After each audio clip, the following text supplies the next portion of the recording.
Muy buenas noches para todos. Mucho gusto. Mi nombre es Cindy Romero Triana. Soy estudiante de la maestría en urbanismo y para la cátedra de Julio Garavito, hoy les voy a hablar acerca de la renovación urbana en París, los trabajos que realizó Haussmann entre el año de 1852 al año de 1870. Bueno, el contenido de esta presentación es inicialmente un contexto histórico. Luego vamos a hablar acerca de los trabajos que realizó Haussmann y de los planes que tuvo para la ciudad. Posteriormente vamos a tratar los aciertos y los desaciertos de estos trabajos que se realizaron. Es importante conocer la situación que estaba atravesando Francia y particularmente París. Para esto debemos hacer un acercamiento al contexto histórico que nos va a permitir conocer aquellos hitos o situaciones importantes de la ciudad que dieron pues el surgimiento a todo este tema de renovación urbana. Bueno, entre 1789 y 1799, pues durante la Revolución Francesa, este fue un periodo de gran agitación tanto en la parte social como la parte política en Francia. Eh, Fue un periodo donde colapsó la monarquía y se estableció la Primera República Francesa. Toda esta revolución permitió pues el ascenso de Napoleón Bonaparte al poder. Hacia el año de 1830 también surgió otra revolución, mucho menor a la Revolución Francesa. Esta fue a través de una rebelión que llevó al poder al rey burgués Luis Felipe y posteriormente la implantación de la monarquía constitucional. Un poco antes de la llegada al poder de Luis Napoleón Bonaparte, él era el sobrino de Napoleón, hacia el año de 1848, la Segunda República formó la Comisión de Luxemburgo, compuesta por expertos en economía y por representantes empresarios y trabajadores. Ellos debían deliberar acciones para emprender sobre la cuestión obrera. Estas decisiones que ellos empezaron a tomar se encaminaron hacia el socialismo, debido, pues, debido a que ellos propusieron que se crearan falanasterios en diferentes partes de París para que vivieran familias obreras y pues además estos sitios tendrían bibliotecas, guarderías, jardines y baños. Esto hizo pues que toda esta idea se volviera como una utopía y también que existiera una ruptura violenta entre la burguesía y el proletariado, pues que generó posteriores rebeliones. Bueno, hay que mencionarlo, el año 1848 fue un año caótico.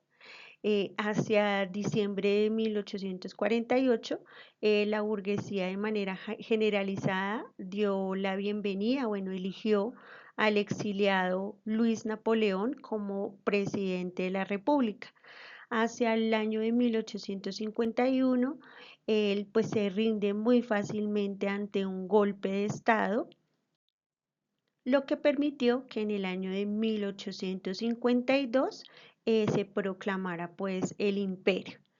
Hay que hablar de las condiciones físicas de París y pues estas condiciones eran totalmente deficientes, las condiciones higiénicas eran de muy mala calidad y el consumo de agua del río Sena se convirtió en un problema pues debido a que todos los desechos de las letrinas eran arrojados pues a este río. Y también hay que mencionar que para la época la ciudad de París era una ciudad de tipo medieval. Bueno, aquí vamos a hablar de dos personajes importantes, los principales precursores de todo este tema de la renovación urbana. Encontramos en primer lugar a Carlos Luis Napoleón Bonaparte, que vamos a hablar de él, nos vamos a referir a él como Napoleón III. Como ya lo mencioné, él era el sobrino de Napoleón I, de Napoleón Bonaparte. Bueno, para él eran muy importantes las obras públicas, en la medida de que constituían un elemento importante para el progreso y la cohesión social, al igual que fundamentaban o ayudaban a ese crecimiento económico que necesariamente impulsaría a París. Bueno, Napoleón III tuvo la oportunidad de visitar Londres y él quedó pues impactado con todo este tema y todo este esplendoroso capitalismo que se estaba viviendo por la época y pues él quedó convencido de una necesidad de transformar a París y de que fuera una de las primeras ciudades y una de las más importantes del mundo. Bueno, Napoleón III tenía un temor dramático, pues como ya lo vimos en el contexto histórico inicial, era una época de muchas rebeliones, de muchas revoluciones, entonces pues él quería em, ocultar o apaciguar todo este tipo de rebeliones con tintes socialistas. Él quería como que esto no surgiese y aplacarlo de cualquier manera. Esto se vio reflejado o materializado más bien en todos los proyectos que él planteó para la ciudad. Bueno, vamos a hablar de otro personaje importante y precursor principal de toda esta renovación urbana y él es George Haussmann. Él hacia el año de 1853 lo contacta el emperador Napoleón III y lo invita a que vaya a París. Le hace el ofrecimiento para que él se haga cargo de todas las obras públicas de la capital y también pues la reconstrucción de París absorbió grandes, enormes cantidades de trabajo y de capital pues para los niveles que se estaban manejando en la época. Sumado a toda esta presión autoritaria y a toda esta presión a las aspiraciones que tenían los obreros, París se volvió como un instrumento esencial para estabilizar todas estas revueltas y todo este problema social. Haussmann procedía de una familia de protestantes alemanes. Ellos estuvieron siempre muy bien posicionados en el imperio napoleónico. Él también fue nombrado prefecto del SENA, estudió leyes y música y fue uno de los principales funcionarios públicos de todo este tema de la renovación de París. Bueno, ¿de qué se trataba ese plan de Haussmann para la ciudad de París? Es conocido como un urbanismo de regulación. Haussmann proyectaba la ciudad a una mayor escala y para ello la extendió anexando los suburbios y rediseñando barrios enteros.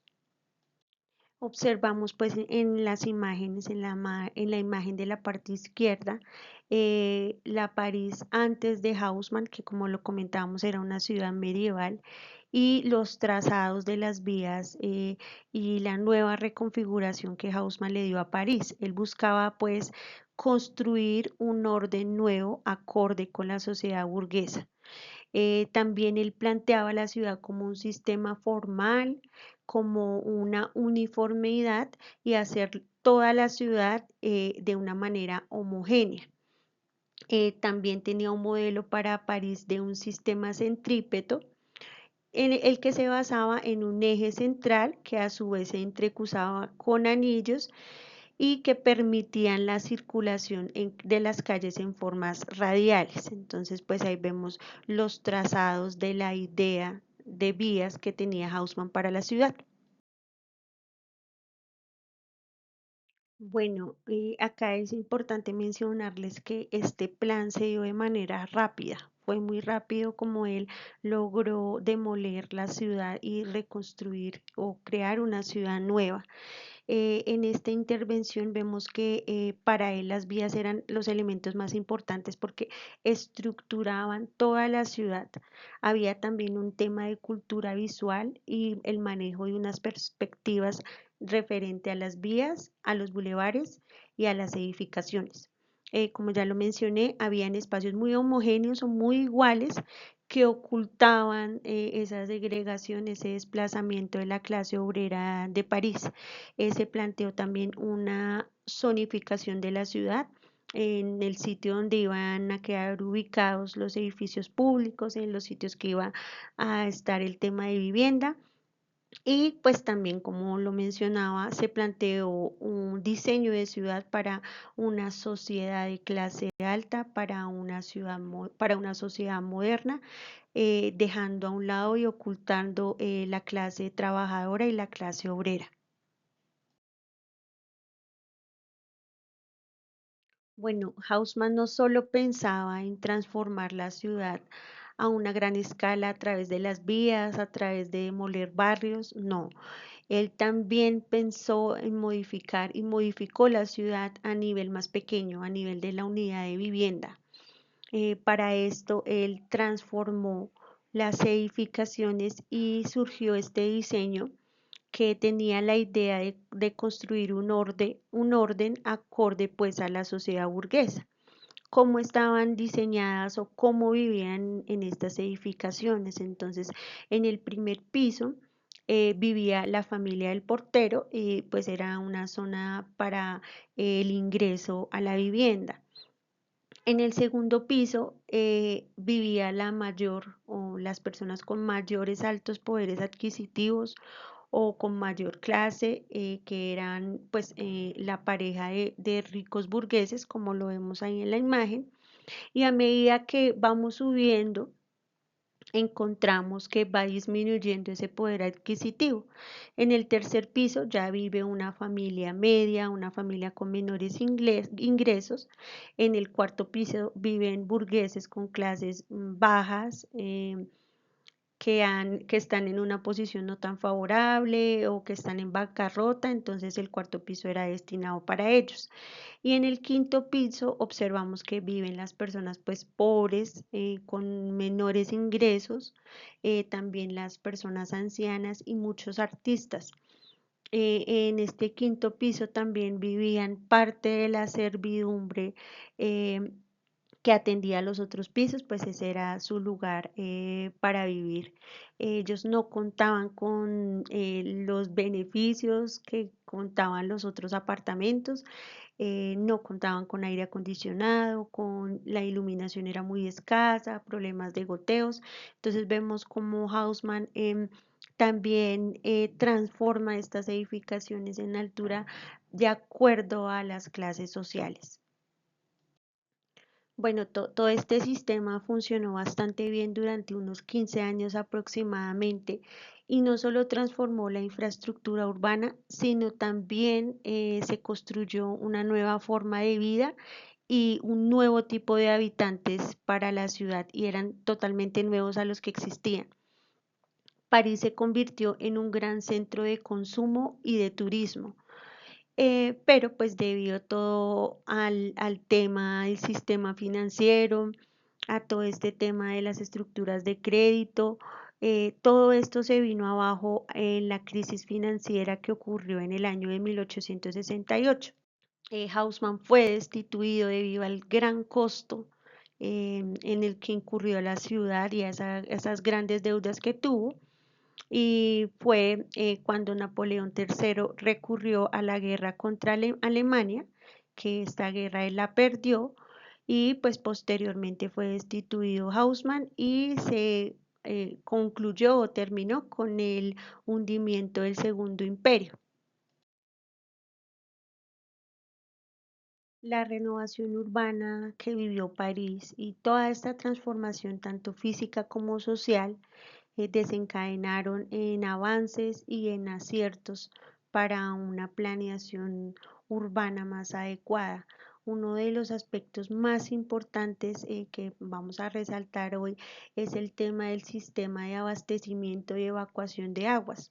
Como lo mencionamos inicialmente, París era una ciudad medieval que no tenía un buen manejo de todo el tema de las aguas hervidas, lo que pues produjo muchas pestes y enfermedades.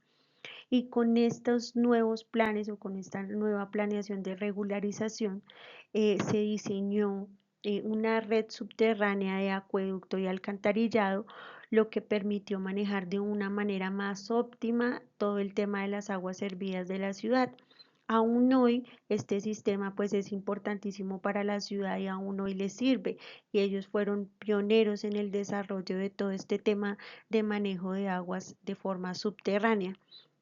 Dentro de las edificaciones, como ustedes ven, se plantearon dos sótanos y estos sótanos cuentan con espacios suficientes para todo el tema de las redes, tanto de acueducto y alcantarillado.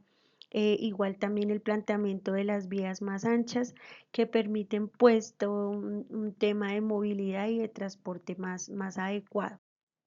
Bueno, el sistema de aireación también es otro aspecto relevante porque pues si bien la ciudad no contaba con un buen manejo del aire, debido pues que las viviendas estaban muy juntas, tenían todo el tema del problema del manejo del agua, en estos nuevos diseños y en estos trazados de vías más amplias, favorecieron a un mayor movimiento del aire tanto de la ciudad como de las zonas y a nivel más de las viviendas.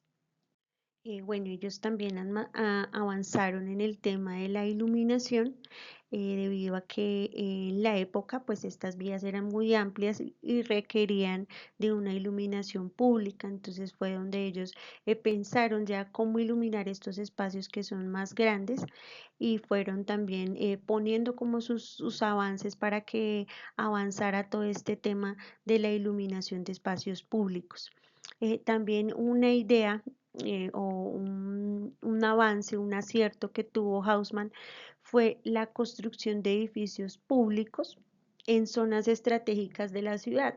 ¿Qué hacía esto? Él los ubicaba en zonas donde confluyeran plazas o bulevares o vías principales, lo que hacían que estos edificios con el pasar del tiempo y al tener estas ubicaciones tan estratégicas se valorizaran y pues fuesen vendidos en mayor precio o generaran un mayor aprovechamiento para la ciudad.